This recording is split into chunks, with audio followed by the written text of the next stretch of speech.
aan u mahad celinayaa madaxweynihii aniga ma garanaysaa ay keenay meeshaas madaxweyne Farmaajo ayaan anigu runtii u mahad celinayaa oo aan value weyn u hayo qiimo weyn aan u hayo. muxuu yahay farqiga u dhaxeeya hogaaminta madaxweynihii hore ee dalka Maxamed Cabdullaahi Farmaajo iyo sidoo kale madaxweynaha haatan talada dalka haya Xasan Sheekh Maxamuud? maxay tahay sababta dadka shacabka askarta iyo xubno ka tirsan dawladda ay u hadalhayaan uguna mahad celiyaan madaxweynihii hore ee dalka Maxamed Cabdullaahi Farmaajo ayna u dhibsanayaan madaxweynaha haatan talada dalka loo dhiibay Xasan Sheekh Maxamuud? mase uu qalmaa in Farmaajo mar kale dib ugu soo laabto hogaaminta madaxnimo ee dalka Soomaaliya? barnaamijkan ayaan ku falanqeyn doonaa ee si degan u daawo. intaan gudagalin barnaamijkeena waxaan daawada ka codsanayaa inaad channelka subscribe saarto sidoo kale gambaleelka aad furato si uu kuu soo gaaro muuqaal walba aan halkan ku soo gudbino. ha ilaawin inaad like saarto muuqaalka una sii share garayso saaxiibadaada jecel inay wax ka ogaadaan siyaasadda dalka iyo waliba tan guud ahaan caalamka. waad ku mahadsan tahay la joogistaada iyo waliba la jaanqaadkaaga. daawasho wanaagsan. waa wasiirkii hore ee wasaaradda maaliyadda xukuumadda federaalka ee Soomaaliya Wasiir Bayle waxa uu duco iyo ammaan kala duldhacay madaxweynihii hore ee dalka Maxamed Cabdullaahi Maxamed Farmaajo.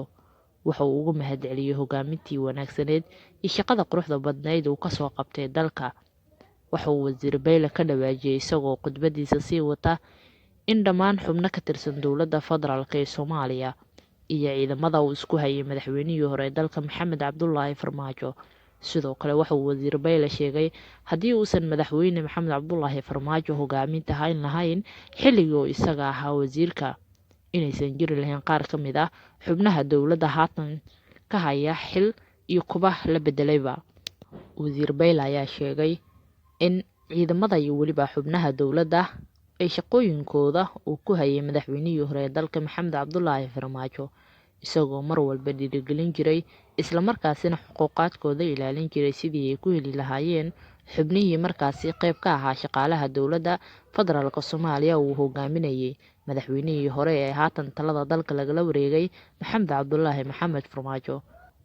haddii aan aniga iska bilaawo ma noqon lahayn mid aan dowladdan u sii shaqeeyo balse inaan dowladda xubin ka sii ahaado waxaa nagu hayay anaga oo dhowr ah madaxweynaha talada dalka lagala wareegay Maxamed Cabdullaahi Farmaajo.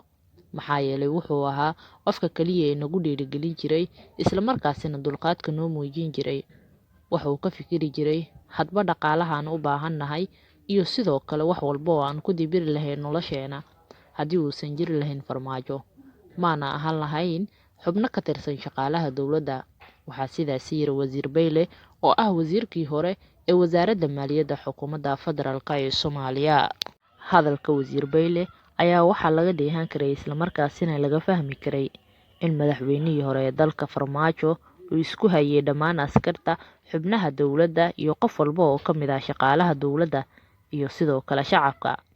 sida aan wada ognahay kadib xilkii laga qaaday Farmaajo waxa ay murugo iyo tiiraanyo ku beertay qaar ka mid ah shacabka iyo sidoo kale xubno ka tirsan dowladda federaalka ee Soomaaliya. kadib markii laga qaaday xilka madaxnimo ee dalka Soomaaliya uuna kula wareegay talada dalka Xasan Sheekh Maxamuud waxay qaar ka mid ah shacabka iyo waliba xubnaha dowladda aad uga xumaadeen magacaabista madaxweynaha cusub ee Xasan Sheekh Maxamuud iyagoona ka muujiyay dareen tiiraanyo leh. balse waxay duco iyo ammaan kaga duldhaceen madaxweynihii hore ee dalka Maxamed Cabdullaahi Farmaajo. balse habeenkii la doortay madaxweyne Xasan Sheekh Maxamuud waxay qaar ka mid ah shacabka iyo qaar ka mid ah xubnaha dowladda ay ugu badan yihiin askarta muujinayeen tiiraanyo. waana sababta iyo farqiga u dhaxeeya madaxweynihii hore ee dalka Maxamed Cabdullaahi Farmaajo iyo madaxweynaha haatan talada dalka haya Xasan Sheekh Maxamuud. waana sababta loo kala dooranayo isla markaasina wanaaga ugu kala hiilinayo labada madaxweyne midka haatan talada dalka haya iyo waliba midka hore u hayay. sida aan wada ognahay dal walba waxa uu galaa doorasho iyadoona xilka ay ku tartamaan dhowr madaxweyneyaal. ha yeeshee dalka marka loo doorto madaxweyne sida caadada ah waxaa loo dabaaldegaa madaxweynaha cusub ee markaasi talada la wareega. ha yeeshee madaxweynaha haatan talada dalka la wareegay Xasan Sheekh Maxamuud kadib doorashadiisii ma dhicin farxad iyo reereyn ay muujiyeen bulshada Soomaaliyeed gaar ahaan kuwa ku nool magaalada Muqdisho, gobolada iyo weliba kuwa dibadaha ku maqan. Waana sababta iyo farqiga u dhexeeya madaxweynihii hore ee dalka Maxamed Cabdulaahi Farmaajo iyo madaxweynaha haatan talada dalka haya Xasan Sheekh Maxamuud. Madaxweynaha haatan talada dalka haya Xasan Sheekh Maxamuud wuxuu hore u soo noqday madaxweyne ka hor madaxweynihii Farmaajo xilka hayay wuxuu ahaa Xasan Sheekh Maxamuud. Ha yeeshee waxay bulshada Soomaaliyeed ku xasuustaan erayo aan marna qancin qulubtooda iyo sidoo kale ficilo aan wax ku ool ahayn. Waana sababta keentay inay bulshada u kala doortaan iyo qaar ka mid ah xubnaha dowladda madaxweynaha haatan talada dalka haya iyo weliba midkii xilka ka degay.